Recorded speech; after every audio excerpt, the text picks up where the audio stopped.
Hello student and welcome to digital platform of Vidya Aradhana Academy, one of the premium institute for NEET and JEE preparation.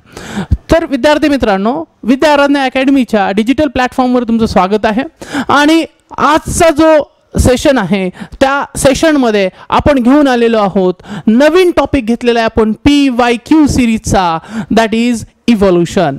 PYQ series म्हणजेच previous year questions. तर ह्या previous year क्वेश्चनच्या सिरीजमध्ये आज आपल्याला नीट 2016 ते नीट 2020 ह्या 5 वर्षामध्ये जे MCQ नीट एक्झामिनेशनमध्ये विचारलेले आहेत त्या प्रश्नांच्या बाबतीत त्या प्रश्नांवर आपल्याला डिस्कशन करायचं आहे आणि ह्या डिस्कशनमुळे तुमच्या नीटच्या प्रिपरेशनमध्ये काय होईल, हेल्प होईल आणि तुमचा स्कोर काय होईल, बूस्ट होण्यामध्ये मदत होईल. तर चला, सगळे रेडी आहेत? राइट, करायचं सुरू. चला, okay. So PYQ series topic is evolution. Now the question number first.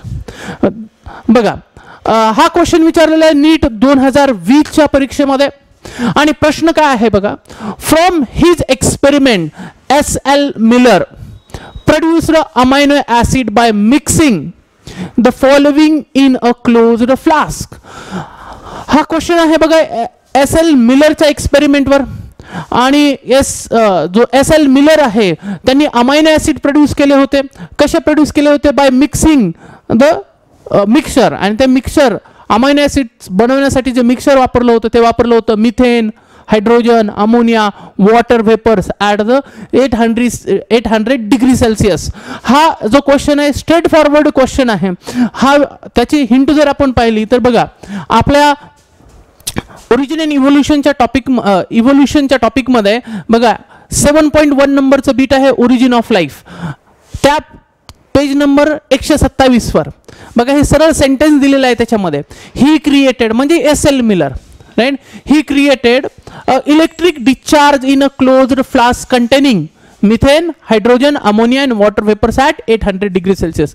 तर straight forward NCERT based question आहे आणि त्याचा आन्सर आहे फर्स्ट की SL मिलरनं त्याच्या एक्सपेरिमेंटमध्ये अमोनिया हे अमायनो ॲसिड हे प्रोड्यूस केले. कसे प्रोड्यूस केले? By the mixture, bye adding the mixture. कशाचं मिक्सचर ॲड केलं त्यानं? मिथेनचं, हायड्रोजनचं, अमोनियाचं आणि वॉटर व्हेपरचं ॲट 800 डिग्री सेल्सिअस. आणि त्याच्यापासून त्याला त्या एक्सपेरिमेंटमध्ये काय तयार झाले? अमायनो ॲसिड तयार झाले. Right. So this is the straight forward question from NCERT. Next question आहे बघा नीट 2020 मध्ये विचारलेला प्रश्न काय आहे बघा. Which of the following refers to the correct example. म्हणजे खालीलपैकी एक करेक्ट एक्झाम्पल आहे, एक सिंगल असू शकतं किंवा मल्टिपल असू शकतात, of organism which have evolved due to changes in environment brought about by the anthropogenic action. याचं म्हणणं आहे की खालीलपैकी कोणतं करेक्ट एक्झाम्पल आहे की ज्याच्यामध्ये नवीन ऑर्गॅनिझम इव्हॉल्व्ह झालेले आहेत आणि हे नवीन ऑर्गॅनिझम कशामुळे इव्हॉल्व्ह होतात? Change in environment. आता पुढचा प्रश्न असा आहे की हा चेंज इन एन्व्हायरमेंट कोणत्या ॲक्शनमुळे म्हणतायत? ते एन्थ्रोपोजेनिक ॲक्शन. एन्थ्रोपोजेनिक ॲक्शन म्हणजे ह्युमनच्या इन्व्हॉल्वमेंटमुळं, मॅनच्या ॲक्टिव्हिटीमुळं. म्हणजे बघा, आपल्याला माहिती आहे इव्होल्यूशनमध्ये आपण डिस्कस केलेलं आहे की नवीन स्पीसीज कधी इव्हॉल्व्ह होते? न्यू स्पीसीज त्या according to change the environmental condition. म्हणजे ज्या पद्धतीनं एन्व्हायरमेंटल कंडिशन बदललेलं असतं त्याला मॅच करण्यासाठी ऑर्गॅनिझम मध्ये बदल होतात आणि त्या एन्व्हायरमेंटल कंडिशनमध्ये जी सर्व्हाइव्ह करेल अशी स्पीसीज काय होते? तयार होते. म्हणजे formation of new species occurs according to the change the environmental condition. आता प्रश्न असा आहे की चेंज द एन्व्हायरमेंटल कंडिशन कुणामुळे पॉसिबल आहे? ते नॅचरली असू शकतात. नॅचरली चेंज द एन्व्हायरमेंटल कंडिशनमुळे नवीन स्पीसीज तयार होते. दुसरं ह्युमन ॲक्टिव्हिटीजमुळं, ज्याला आपण एन्थ्रोपोजेनिक ॲक्शन म्हणतो. मग एन्थ्रोपोजेनिक ॲक्शनमुळे तयार होणारे कोणते? तर बघा, पहिलं एक्झाम्पल आहे Darwin finches of Galapagos island. आता गॅलापिगोस आयलँडवर जे डार्विन फिंचेस आहेत ते नॅचरल इव्होल्यूशनने तयार झालेले आहेत. आपण गॅलापिगोस आयलँडला लिव्हिंग लॅबोरेटरी ऑफ अर्थ सुद्धा म्हणतो, ज्या ठिकाणी डिफरंट आयलँड्स आहेत आणि त्या आयलँडवर वेगवेगळे टाईपचे बर्ड्स इव्हॉल्व्ह झालेले आहेत. आणि हे कशामुळे झालेले? नॅचरल कंडिशनमुळे झालेले. त्याच्यामध्ये ह्युमनची काही इन्व्हॉल्वमेंट आहे का? नाही. So Darwin finches of Galapagos island हे जे ऑप्शन आहे ते नॅचरल नॅचरल इन्व्हॉल्वमेंटमुळे आहे. ओके, त्यामुळे पहिलं ऑप्शन होऊ शकत नाही. दुसरं हर्बिसाइड रेजिस्टंट वीड्स, हे मात्र खरं आहे. हर्बिसाइड आपण काही केमिकल्स वापरतो वीडला किल करण्यासाठी, पण ते केमिकल वापरल्यामुळं कंटिन्युअस वापरल्यामुळं काय झालं, हर्बिसाइड रेजिस्टंट वीड तयार, असे तण तयार झाले शेतामध्ये की त्या केमिकलला सुद्धा काही करत नव्हते, त्याच्या अगेन्स्ट ते केमिकल सुद्धा त्याच्यावर काही परिणाम करू शकत नव्हता. म्हणजेच आपल्या शेतीमध्ये ज्यावेळेस तण येतं ते काय करतं, आपल्या क्रॉपच्या प्रोडक्शनला अफेक्ट करतं, म्हणून त्यांना मारण्यासाठी आपण तणनाशक राईट हर्बिसाइड काय करतो, हर्बिसाइड विडीसाइड हे केमिकल फवारत असतो. त्यामुळे काय होतं, ते जे प्लांट्स आहे ते डिस्ट्रॉय होऊन जातात, पण कालांतराने काय होतं, त्यांच्यामध्ये रेजिस्टन्स येतो आणि त्या केमिकलच्या त्या कॉन्सन्ट्रेशनच्या अगेन्स्ट त्यांच्यामध्ये रेजिस्टन्स पॉवर येते. म्हणजे हे बरोबर आहे. नेक्स्ट, ड्रग रेजिस्टंट युकॅरियोटिक, आपण वेगवेगळे अँटीबायोटिक खातोय आणि अँटीबायोटिक खाल्ल्यानंतर त्या अँटीबायोटिकला, त्या बॅक्टेरियाला त्या अँटीबायोटिकच्या डोसच्या अगेन्स्ट रेजिस्टन्स पॉवर येते, ते पण करेक्ट आहे. Man created breed of domestic animals like dogs, आता आपल्याला माहिती आहे जे वाईल्ड ॲनिमल्स होते त्याचं आपण डोमेस्टिकेशन केलं आणि त्याच्यानंतर सिलेक्शन केलं अकॉर्डिंग टू अवर पर्पज, आणि आपण आर्टिफिशियल सिलेक्शन बनवलं. आर्टिफिशियल सिलेक्शन हे मॅनची इन्व्हॉल्वमेंट, मॅन काय करतो, ह्युमन बिईंगनं त्याला सिलेक्ट केलेलं आहे, म्हणजे ह्याच्यामध्ये ह्युमन बिईंगची इन्व्हॉल्वमेंट आहे, ह्याच्यात ह्युमन बिईंगची इन्व्हॉल्वमेंट आहे, आणि हर्बिसाइड रेजिस्टंटमध्ये सुद्धा. म्हणजेच सेकंड, थर्ड आणि फोर्थ ऑप्शन हे करेक्ट आहे. याच्यामध्ये नवीन व्हरायटीज डेव्हलप झाल्या, नवीन स्पीसीज इव्हॉल्व झाल्या, कशामुळे, अँथ्रोपोजेनिक ॲक्शनमुळे. So our answer is a C. आणि हा सुद्धा स्ट्रेट फॉरवर्ड क्वेश्चन आहे. आपल्याकडे इव्हिडन्सेस ऑफ इव्होल्युशन नावाचं बीट आहे, 7.3 evidences of evolution, page number एनसीआरटीच्या 132 पेज नंबरवर दिलेलं आहे बघा इथं. Excess use of herbicide pesticide has only resulted in the selection of resistant variety. म्हणजे आपण शेतीमध्ये जितके केमिकल वापरू, ते केमिकल वापरल्यानंतर कालांतराने काय होतं, त्या प्लांटला त्याच्या अगेन्स्ट रेजिस्टंट पॉवर डेव्हलप होते. म्हणजेच आता रेजिस्टंट व्हरायटीज सिलेक्ट होतील किंवा त्या डेव्हलप होतील, right. This is also true for microbes against which we employ the antibiotics or drug against the eukaryotic organism. आपल्याला टायफॉइडचं इन्फेक्शन झालं म्हणून टायफॉइडला मारण्यासाठी आपण अँटीबायोटिक्स घेतो. मग टायफॉइडची बॅक्टेरिया काय करते, त्या डोसच्या अगेन्स्ट रेजिस्टंट पॉवर डेव्हलप करते. So within in the short period of time आपण नवीन व्हरायटीज मायक्रोबच्या असतील,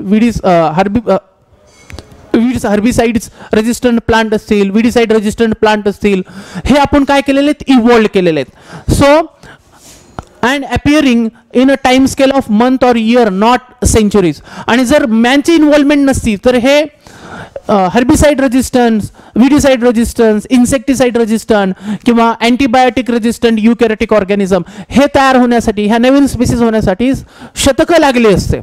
तयार झाल्या बी असती का नसतं हे आपण सर्टनली सांगू शकत नाही, पण ह्युमनच्या ॲक्टिव्हिटीमुळं ह्या शतकाच्या ऐवजी काही वर्षामध्ये, काही महिन्यामध्ये ह्या नवीन व्हरायटीज इव्हॉल्व झालेल्या आहेत. कुणामुळं, ह्युमनच्या इन्व्हॉल्वमेंटमुळं, ज्याला आपण म्हणतो anthropogenic action. So our answer म्हणजे सेकंड, थर्ड आणि फोर्थ हे अँथ्रोपोजेनिक ॲक्शनला सपोर्ट करणार आहे.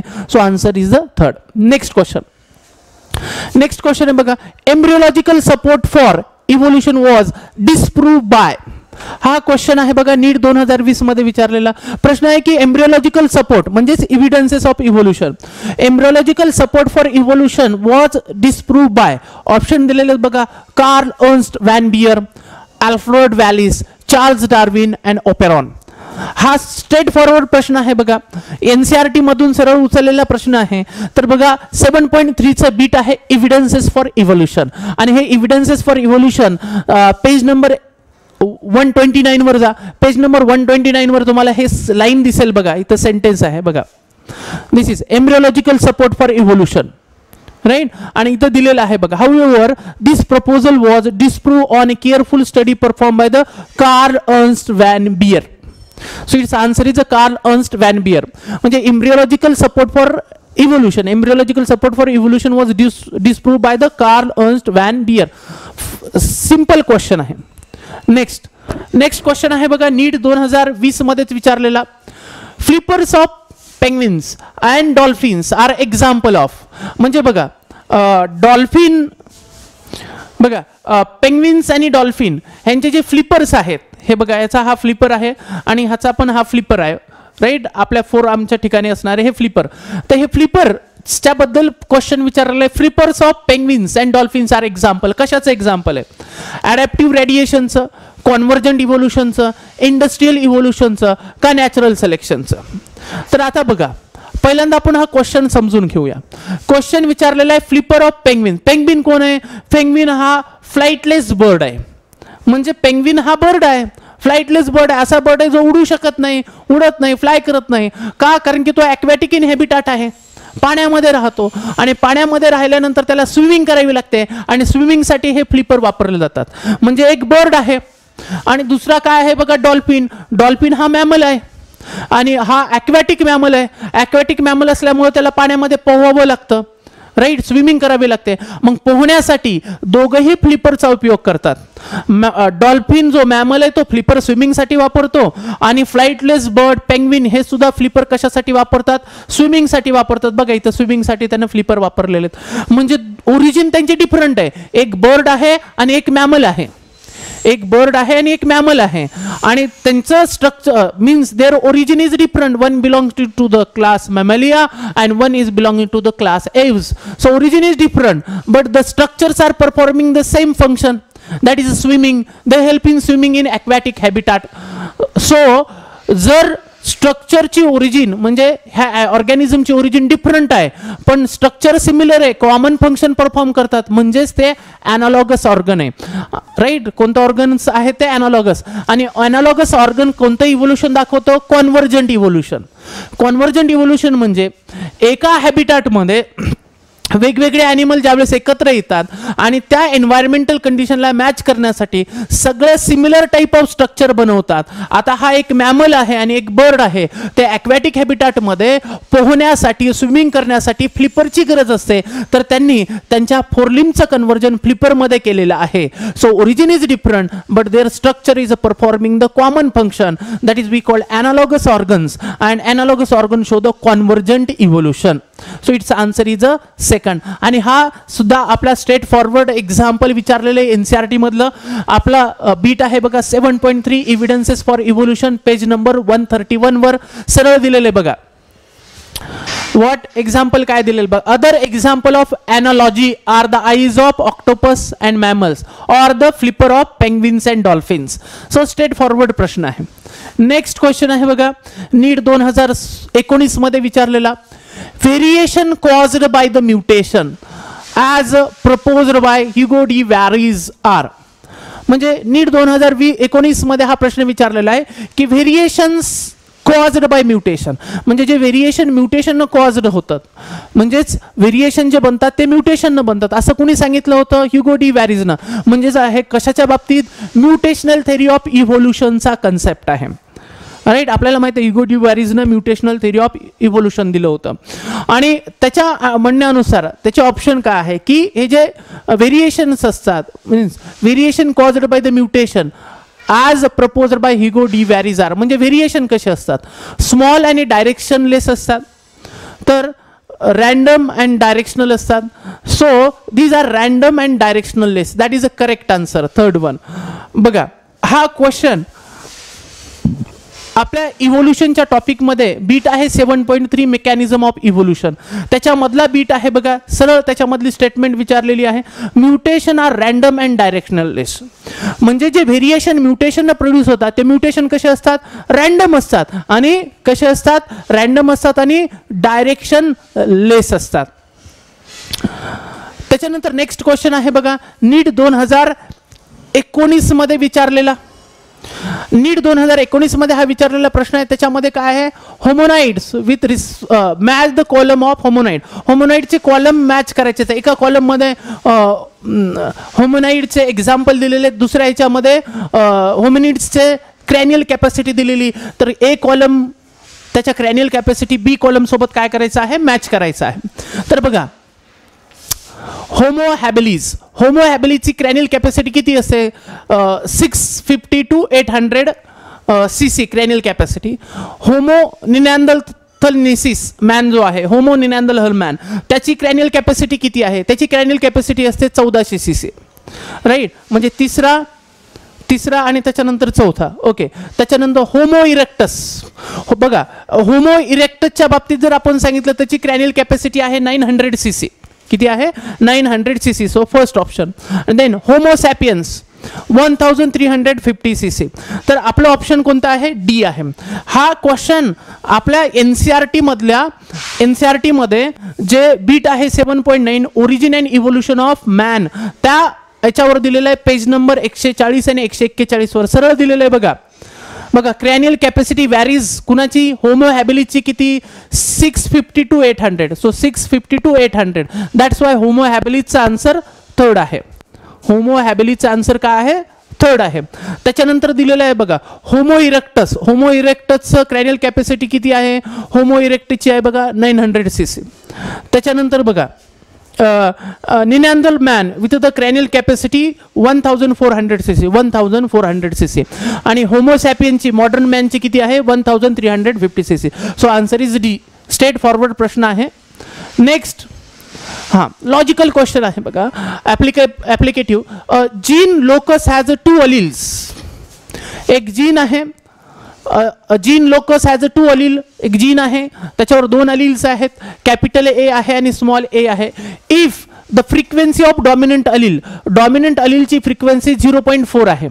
So the frequency of dominant allele A is 0.4. Then what will be the frequency of homozygous dominant, heterozygous dominant and homozygous recessive in individual population.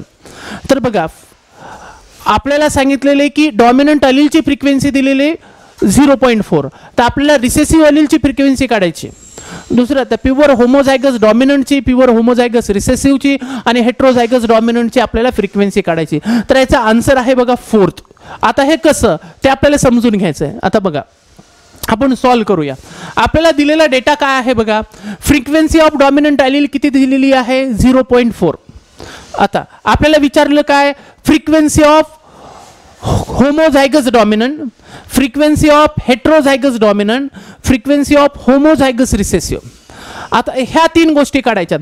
पण ह्या 3 गोष्टी काढण्याच्या अगोदर म्हणजे याच्यामध्ये फक्त आपल्याला कॅपिटल ए ची त्यांनी व्हॅल्यू दिलेली आहे, स्मॉल ए ची व्हॅल्यू दिली का? नाही. म्हणजे आपला सर्वात पहिला काय असेल?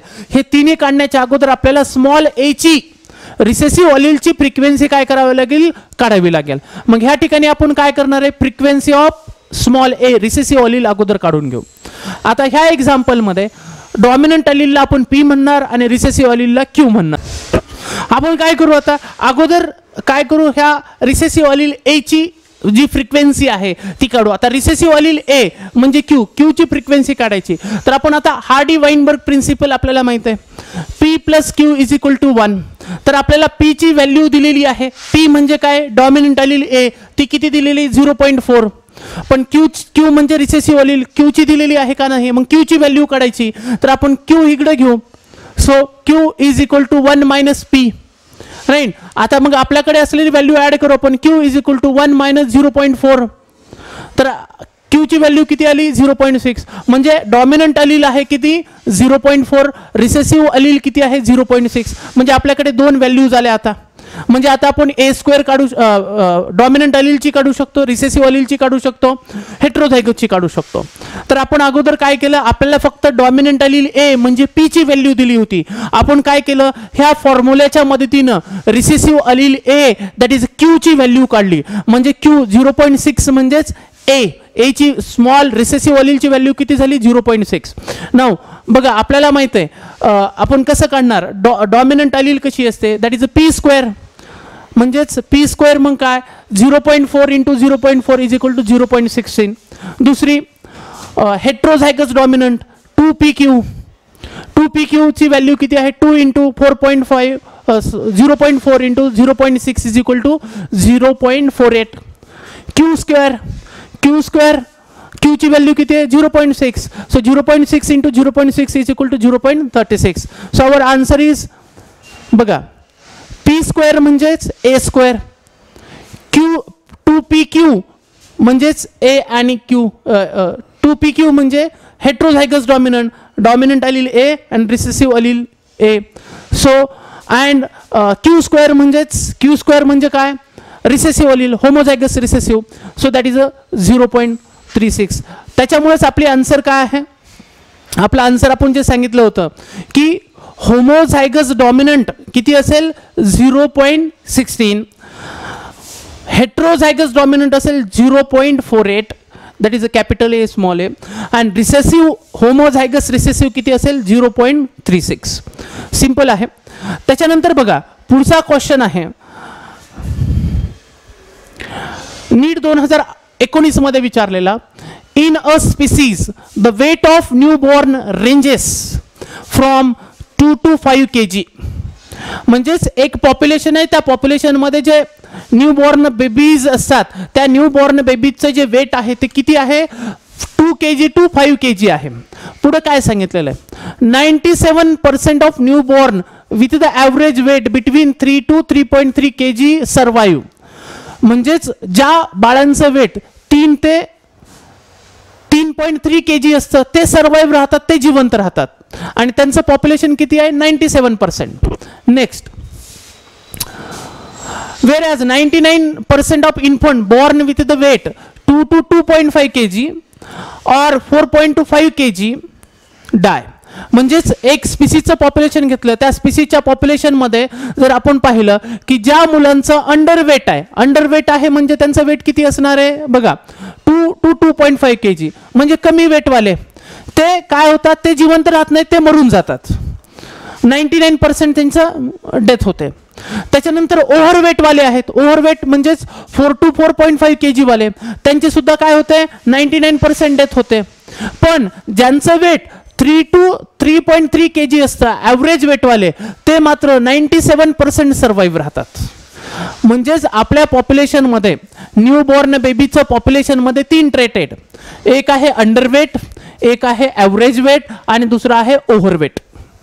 तर त्याच्या म्हणण्यानुसार अंडरवेट 2 to 2.5 kg और ओव्हरवेट 4 to 4 kg हे 97% सर्वाईव्ह करत नाहीत, ते त्यांचा मृत्यू होतो. म्हणजे एक्स्ट्रीम ट्रेट ह्या ग्राफच्या जे शेवटचे 2 टोक असतील, म्हणजेच अंडरवेट आणि ओव्हरवेट कसे झाले एक्स्ट्रीम ट्रेट झाले, आणि मधलं जे आहे जे सर्वाईव्ह राहतात ते ॲव्हरेज ट्रेट झालं, ॲव्हरेज वेट झालं. तर क्वेश्चन काय विचारलेला आहे, which type of selection process taking place. तर कोणती सिलेक्शन प्रोसेस होते की ज्याच्यामध्ये 2 एक्स्ट्रीम ट्रेट इलिमिनेट होत आहेत आणि ॲव्हरेज ट्रेट जे आहे ते सिलेक्ट होत आहे. सो ऑप्शन दिलेलं आहे बघा, cyclical selection, directional selection, स्टेबलायझिंग selection और डिसरप्टिव्ह सिलेक्शन. तर असं सिलेक्शन ज्या सिलेक्शनमध्ये दोन्ही एक्स्ट्रीम ट्रेट इलिमिनेट होतात आणि ॲव्हरेज ट्रेट पॉप्युलेशनमध्ये सिलेक्ट होतं त्याला म्हणतात स्टेबलायझिंग सिलेक्शन. त्याला काय म्हणतात स्टेबलायझिंग सिलेक्शन. आणि बघा ह्या स्टेबलायझिंग सिलेक्शनमध्ये एक्स्ट्रीम ट्रेट सिलेक्ट होत नाही, ॲव्हरेज ट्रेट सिलेक्ट होतं, म्हणून हा जो ग्राफ आहे, जो पीक आहे, पीक गेट हायर्स अँड नॅरो, तो कसा होतो हाय होतो, नॅरो होतो, आणि एक्स्ट्रीम ट्रेट काय होतात एलिमिनेट झाल्यामुळं, आणि ह्या टाईपचं जे सिलेक्शन असतं त्याला स्टेबलायझिंग सिलेक्शन म्हणतात. Got it. So it's answer is the stabilising selection. Right. Next question. Next question आहे बघा नीट 2018 मध्ये विचारलेला प्रश्न आहे. प्रश्न काय आहे बघा, the similarity of bone structure in the forelimbs of many vertebrates is an example of. म्हणजेच मेनी वर्टिब्रेट्स आहेत, त्यांच्या फोरलिम्स मध्ये काय आहे सिमिलॅरिटी आहे. आपल्याला ह्याच्यामध्ये एक्झाम्पल दिलेलं आहे बघा, कशामध्ये एनसीईआरटी मध्ये मॅमलचं एक्झाम्पल दिलेलं आहे बघा. युजली जर आपण बघितलं मॅन असेल, व्हर्टिब्रेट्स मध्ये एक्झाम्पल दिलेलं आहे आपल्याला एनसीईआरटी मध्ये बुकमध्ये एक्झाम्पल दिलेलं, मॅन आहे, चीता आहे, वेल आहे, बॅट आहे, त्यांच्या फोरलिम्सचं एक्झाम्पल दिलेलं आहे. ते होमोलोगस ऑर्गनचं एक्झाम्पल आहे. ते बघा एक्झाम्पल काय आहे, similarity of bone structure in the forelimbs of many vertebrates is an example of.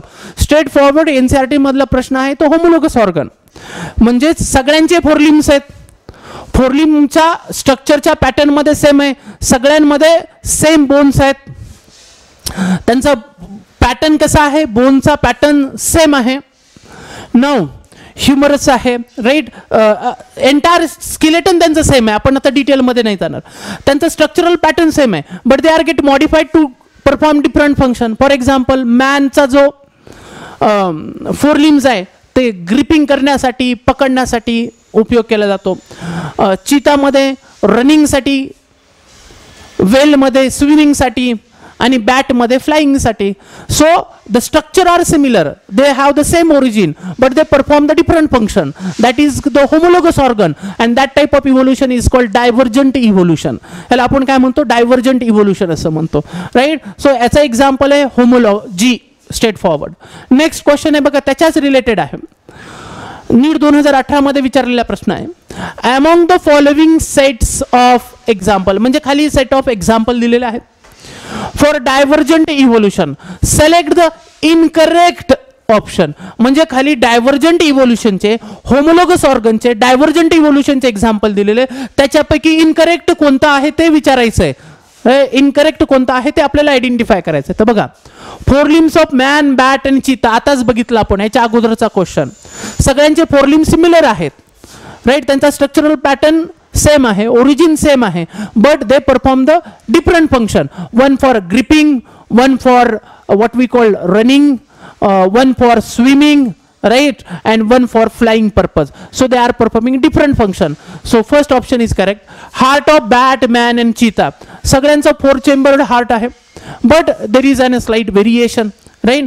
म्हणजेच हे एक्झाम्पल दिलेलं आहे एनसीईआरटी मध्ये. Brain of bat, man and cheetah, all these are the example of which organ, homologous organ, and they are showing the divergent evolution. But last example, which one?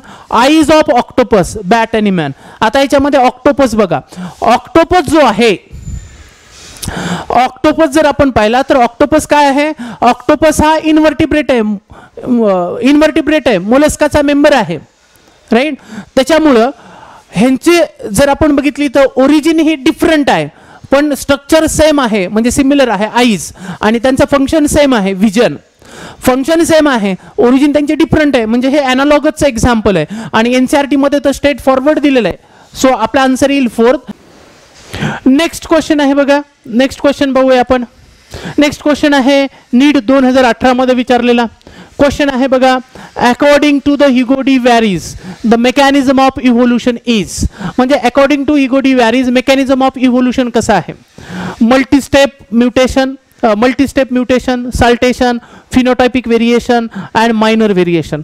तर बघा, हिगोडी वॅरीची जी आहे mutational theory of evolution आहे, आणि according to his theory the evolution occurs by a single step large mutation, and that single step large mutation is known as saltation. Single step large mutation is known as saltation. हा straight forward question आहे बघा. आपल्याकडे 7.6 नावाचं bit आहे, mechanism of evolution, page number 135 वर, आणि त्याच्यामध्ये सरळ दिलेलं आहे बघा काय. De Vries believe the mutation caused speciation, म्हणजे म्युटेशन मुळे स्पेशिएशन होतं, and hence called saltation, a single step large mutation. Saltation म्हणजे काय, single step large mutation. So our answer is the second.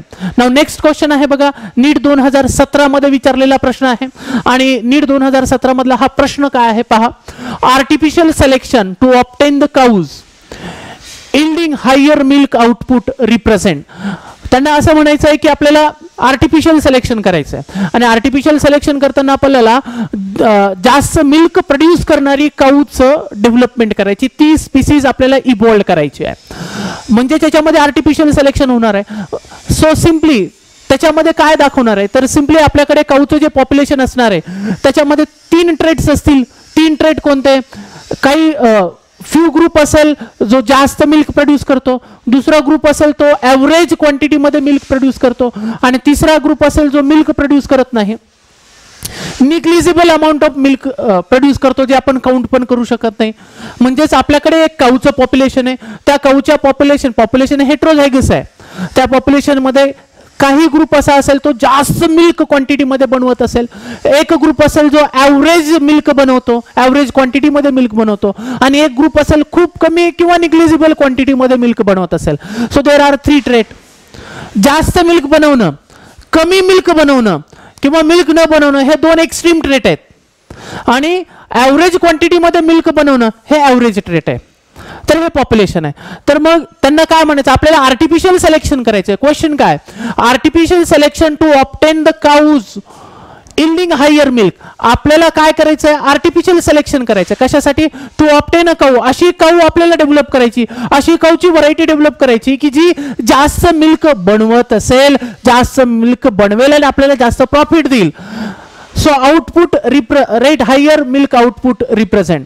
मग जर आपण अशी काऊ बनवली जी आपल्या एक्झिस्टिंग पॉप्युलेशन पेक्षा जास्त क्वांटिटीमध्ये मिल्क बनवते, अशी काऊ जर आपण डेव्हलप केली आर्टिफिशियल सिलेक्शन, तर ते कोणतं सिलेक्शन दाखवतंय, म्हणजे स्टेबलायझिंग सिलेक्शन दाखवतंय का ते विच वन स्टेबलायझिंग असेल, डायरेक्शनल असेल किंवा डिसरप्टिव्ह सिलेक्शन असेल, कोणतं दाखवतं? तर बघा आपण काय करतोय, कुणाला सिलेक्ट करतोय, हाय मिल्क प्रोड्युसिंग व्हरायटीला सिलेक्शन.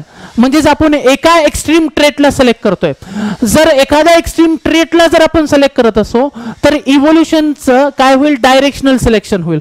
म्हणजे ह्या पॉप्युलेशनला जर सिलेक्ट केलं, त्याच्यावर एक्सपेरिमेंट केले आणि नवीन व्हरायटी तयार केली, तर काही दिवसांनी ह्या काऊची हायर मिल्क इल्डिंग पॉप्युलेशन कसं असेल, जास्त असेल, म्हणजे डायरेक्शनल.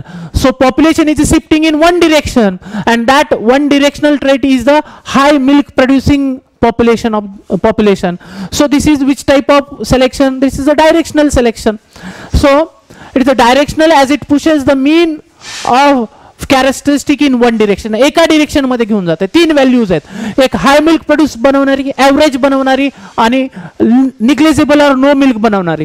तर आता त्याच्यापैकी आपल्याला अशी काऊ सिलेक्ट, अशा काऊच्या व्हरायटीज डेव्हलप करायचे जास्तीत जास्त मिल्क बनवतील. म्हणजे आपण पॉप्युलेशनला एका डिरेक्शन मध्ये ढकलतोय, इव्होल्युशन आपण एका डिरेक्शन नेतोय. So it is a directional one. It pushes the, म्हणजे आता काही दिवसानंतर काऊचं पॉप्युलेशन पाहिलं तर काऊच्या पॉप्युलेशन मध्ये सर्वात जास्त मेन कॅरेक्टर असं असेल, मीन कॅरेक्टर असं असेल की त्या मीन कॅरेक्टर मध्ये काय असेल, त्या मीन कॅरेक्टर मध्ये सर्वात जास्त हाय मिल्क प्रोड्यूस करणाऱ्या काऊचं पॉप्युलेशन जास्त असेल. So it is a directional type of selection. Next question आहे बघा, नीट 2016 मध्ये विचारलेला क्वेश्चन आहे बघा, which of the following is the correct sequence of events in the origin of life. की ओरिजिन ऑफ लाईफ मध्ये होणारा करेक्ट सिक्वेन्स कोणता आहे तर विचारलाय. Which of the following is the correct sequence, खालीलपैकी करेक्ट सिक्वेन्स कोणता आहे, कशाच्या बाबतीत, of events in the origin of life.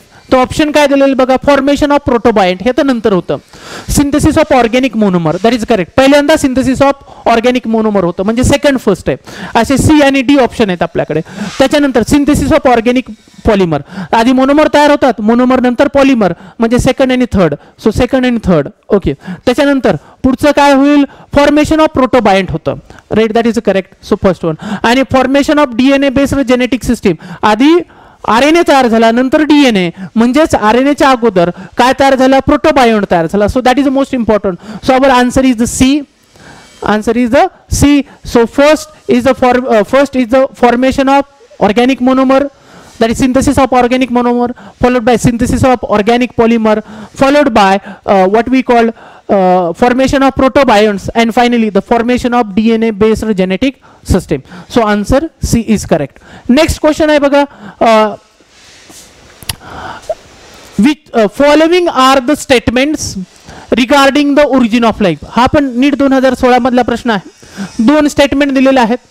The earliest organism that appear on the earth were the non-green and probably the anaerobics.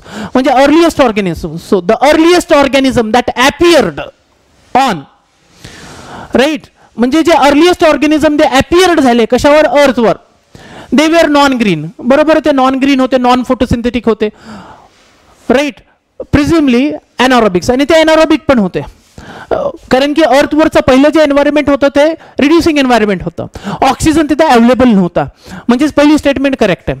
Next, the first autotrophic organism were the chemoautotrophs that never release oxygen. की पहिले organism जे होते किमो ॲटोट्रॉप्स होते, ते पण statement correct आहे. की अगोदर पहिल्यांदा हेट्रोट्रॉपिक ऑर्गॅनिझम इव्हॉल्व झाले जे एनारोबिक होते, त्याच्यानंतर किमो ॲटोट्रॉप्स डेव्हलप झाले, किमो ॲटोट्रॉप नंतर फोटो ॲटोट्रॉप्स, आणि फोटो ॲटोट्रॉप्स नंतर अर्थचं एन्व्हायरमेंट ऑक्सिजनिक झालं. म्हणजे दोन्ही स्टेटमेंट करेक्ट आहे. So both A and B statement are correct. So answer is the first. Next question आहे बघा, नीट 2016 मध्ये विचारलेला, क्वेश्चन आहे analogous structures are a result of, आताच आपण डिस्कस केलेलं आहे. Analogous structure represent the convergent evolution, homologous structure represent the divergent evolution. So it's straightforward आहे याचं analogous structure, that is a convergent evolution. Next आहे बघा, next question आहे the chronological order of human evolution from early to the recent. म्हणजेच chronological order, sequence आपल्याला शोधायचा आहे. कशाचा सिक्वेन्स शोधायचा आहे? ह्युमन इव्होल्युशनचा. कधीपासून? फ्रॉम अर्लियर टू रिसेंट, अगोदर पासूनच्या रिसेंट पर्यंतचा. रिसेंटचा कोण? Homo sapien sapien. मग अर्लिएस्ट कोण तो शोधायचा आहे. तर बघा आन्सर काय, ऑप्शन काय दिलेले आहेत? Australopithecus, ramapithecus. अगोदर रामापिथिकस, रामापिथिकस पासून सुरुवात झालेली. अशा दोन ऑप्शन आहेत आपल्याकडे. Okay, ramapithecus, australopithecus, homo habilis, homo erectus. B answer is correct. Right, simple question आहे. तर अशा पद्धतीने विद्यार्थी मित्रांनो नीट 2016 ते नीट 2020 मध्ये इव्होल्युशन ह्या टॉपिकवर जे क्वेश्चन्स आले होते ते मॅक्झिमम क्वेश्चन आपण डिस्कस केलेले आहेत. होप सो की ह्या डिस्कशनमुळे तुमच्या इव्होल्युशनच्या टॉपिकच्या प्रिपरेशनमध्ये 100% मदत होईल. असेच उपक्रम विद्या आराधना अकॅडमी विद्यार्थ्यांच्या हितासाठी नेहमीच आणत असते. राईट, तर आजच्या सेशनसाठी आपण इथेच थांबूया. Thank you very much and best of luck for your examination.